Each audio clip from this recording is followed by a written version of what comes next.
اب جو یہ پروگرام شروع ہوا تو میں نے ایک دن وہ کتاب نکالی، تو کچھ لوگ ایسے ہوتے ہیں جو بہت بڑے ہوتے ہیں لیکن ہماری سوسائٹی میں وہ گمنام سے رہتے ہیں، وہ شاید تشہیر نہیں چاہتے، یا وہ لوگوں کے سامنے نہیں آنا چاہتے، یا وہ اپنی نمائش نہیں چاہتے اپنے کام کی، لیکن ان کے ہونے سے سوسائٹی میں ایک جو امید برقرار رہتی ہے، امید یہ ہوتی ہے کہ ان کے ہونے سے ہمارے ہاں ایک سسٹم موجود ہے۔ یہ بہت کم لوگوں کو احساس حاصل ہوتا ہے ایسا کہ ان کے ہونے سے لوگوں کو امید برقرار رہتی ہے، اور یہ کسی بڑے انسان کی ایک بڑی خوبی کی طرح اس کو سمجھا جاتا ہے۔ وہ صاحب جن کا میں ذکر کر رہا ہوں ان کا نام تھا جسٹس رستم کیانی، جسٹس محمد رستم کیانی۔ یہ اگر میں یہ لفظ کہوں تو شاید ان کے مطابق ہوگا کہ اسے ہماری عدلیہ کی تاریخ کا جھومر کہا جاتا ہے، ان کے سر کا تاج کہا جاتا ہے عدلیہ کی۔ انتہائی بے باک، صاف ستھرے اور جوڈیشل مائنڈ جسے ہم کہتے ہیں اس طرح کے یہ صاحب تھے۔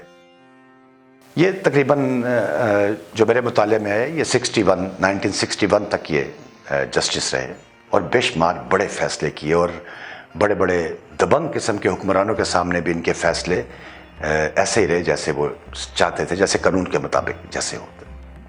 ان کی کتاب ہے افکار پریشاں، بہت مشہور کتاب ہے، بہت سے لوگوں نے پڑھی بھی ہوگی۔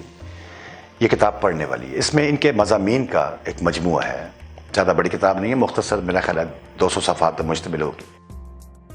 تو افکار پریشاں پڑھتے ہوئے ایک واقعہ نے مجھے بہت حیرت میں مبتلا کر دیا، اور یہ جہان حیرت ہے، اور یہ واقعہ شاید یہیں پہ جچتا تھا کہ میں آپ کو یہیں پہ سناتا تو کچھ آپ کی حیرت میں بھی اضافہ کر دوں میں۔ کیانی صاحب نے ایک واقعہ لکھا، اور وہ کہتے ہیں کہ عدالت میں کیس زیر سماعت تھا، تو میاں والی کا ایک بندہ جس نے 3 قتل کر دیے تھے، 3 قتل کے بعد اس کی گرفتاری ہو گئی اور وہ جیل میں بند ہو گیا، اس کا کیس چل رہا تھا، اور تمام ثبوت اور گواہان اور تمام شواہد اس بندے کے خلاف تھے، تو ظاہر ہے پھانسی کے آرڈر تو ہونے تھے۔ تو اب میرا مائنڈ میک اپ ہو چکا تھا یہ بندہ قاتل تو ہے، تو اس کو سزائے موت ہی ہوگی اس کو۔ جس دن اس کا فیصلہ تھا تو صبح میں ابھی تیار ہو رہا تھا، میں نے ابھی ناشتہ کیا، تو میرے ملازم نے مجھے آ کے بتایا کہ 3 بندے آئے ہیں آپ سے ملنے کے لیے، تو وہ آپ سے پوچھ رہے ہیں۔ تو میں نے کہا ان کو بٹھاؤ ڈرائنگ روم میں آتا ہوں۔ میں تیار ہوا، میں نے شیروانی، اپنا جوتا وغیرہ پہنا، اور میں کیپ سر پہ رکھ کے جب اندر انٹر ہوا تو وہ تینوں کھڑے ہو گئے۔ میں نے کہا بتائیے کیسے تشریف لائے ہیں؟ ان میں سے ایک بندہ بولا، اس نے کہا کیانی صاحب ہمارا کیس آپ کی عدالت میں ہے، اور ہمیں پتہ ہے، ہم جانتے ہیں کہ آپ نے سزائے موت دینی ہے، لیکن ہم آپ سے ایک بات کرنے کے لیے آئے ہیں۔ کیانی صاحب بولے فرمائیے۔ انہوں نے کہا 50 لاکھ روپے لے لیجئے، ہمارے بندے کو چھوڑ دیجئے۔ ناظرین یہ تقریباً 60s کے دور کی بات ہے، 60 کی دہائی میں 50 لاکھ روپے کی ویلیو بہت زیادہ تھی۔ جس وقت سونا 100 روپے تولا تھا، تو آپ اندازہ کیجئے کہ اس وقت 50 لاکھ کی کیا ویلیو ہوگی۔ کیانی صاحب کہنے لگے، میں نے ان سے کہا دیکھو میں پیسے وغیرہ کا تو میں نے کبھی بات نہیں کی، نہ میں پیسے لیتا ہوں، میں ایک پروفیشنل سا آدمی ہوں، جج ہوں، میں اچھا نہیں لگتا، آپ لوگ جا سکتے۔ ان میں سے دوسرا بندہ بولا، اس نے کہا 60 لاکھ روپے لے لیجئے، ہمارا بندہ چھوڑ دیجئے۔ کیانی صاحب نے کہا، میں نے پھر بھی انکار کیا، میں کہا آپ کس قسم کی باتیں کر رہے ہیں، اچھا نہیں لگتا، آپ جا سکتے ہیں۔ میں نے کہا نا آپ جا سکتے ہیں۔ تیسرا بندہ کھڑا ہو گیا، اس نے کہا جی آپ شاید زیادہ لینا چاہتے ہیں، ایسے کریں 80 لاکھ روپے لے لیں۔ کیانی صاحب کتاب میں لکھتے ہیں کہ میں نے اپنے ملازم سے کہا کہ ان کو باہر نکالو، ان کو، اور ڈرائنگ روم بند کر دو۔ ملازم نے ان سے کہا کہ آپ لوگ باہر چلیے۔ وہ لوگ دروازے تک پہنچ گئے، وہاں جا کے انہوں نے مجھے کہا کہ کیانی صاحب 90 لاکھ روپے لے لیجئے، ہمارا بندہ چھوڑ دیجئے۔ کیانی صاحب نے اس کتاب میں لکھا کہ میں ایک دم دروازہ بند کیا، میں اندر اپنے گھر کی طرف چلا گیا، تو وہ لوگ چلے گئے۔ میں نے 2 صفحے جب اس کے مزید پڑھے اور صفحے پلٹے، تو تقریباً اس سے 2 صفحوں کے بعد وہ دوبارہ اس پہ لکھتے ہیں کہ آپ لوگ سوچ رہے ہوں گے کہ میں دروازہ بند کر کے اندر کیوں آ گیا۔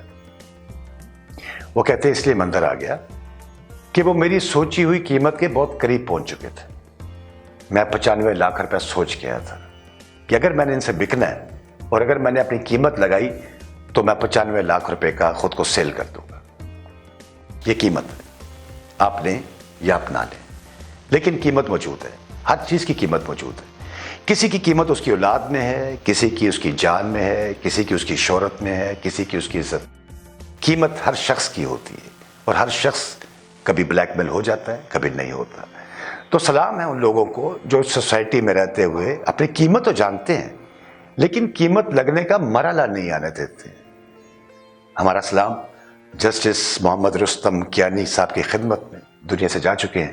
ایسے بڑے لوگ کسی بھی سوسائٹی کا اثاثہ ہوتے ہیں، اور ایسے بڑے لوگوں سے اس سوسائٹی میں ایک جینے کی امید برقرار رہتی ہے۔ کوشش کیجئے، آپ جس جگہ پہ بھی ہیں، جس محکمے میں بھی ہیں، جس کاروبار سے وابستہ ہے، آپ کی قیمت ضرور ہے، لیکن اس قیمت کی نوبت نہ آنے دیجیے۔ ناظرین جہان حیرت آپ دیکھ رہے ہیں، آفیشیل چینل ہے یوٹیوب کا امام جنتری کا، اور اپلیکیشن آپ کو میں نے عرض کیا تھا کہ وہ بھی لانچ ہو چکی ہیں، اور اپنے اینڈرائڈ پہ اور آپ کے آئی فون پہ بھی اویلیبل ہیں، پلے اسٹور سے آپ ڈاؤن لوڈ کر سکتے ہیں۔ ویب سائٹ وزٹ کرنا چاہیں تو www.imamjantri.com پہ آپ وزٹ کر سکتے ہیں، بے شمار نئی چیزیں دیکھنے کو ملیں گی، اور پروگرام کو سبسکرائب کر لیجئے۔ ہر ہفتے بروز منگل رات 10 بجے حاضر خدمت ہوتا ہوں۔ کہانی شیئر کرنا چاہتے ہیں، بالکل آپ کو اجازت ہے، آپ بھیجیے۔ کوئی آپ کی زندگی کی ذاتی کہانی ہو، کسی سے سنی ہو، کوئی ایسا واقعہ ہو جو سننے والوں کو کچھ سبق دے سکتا ہو، تو یو آر موسٹ ویلکم۔ اپنے میزبان راشد عفاظ کو اجازت دیجیے، اپنے گھر والوں کا، اپنے دائیں بائیں کے لوگوں کا، اپنے دوستوں کا بہت خیال رکھیے۔ انشاءاللہ دوبارہ ملتے ہیں۔ اللہ حافظ۔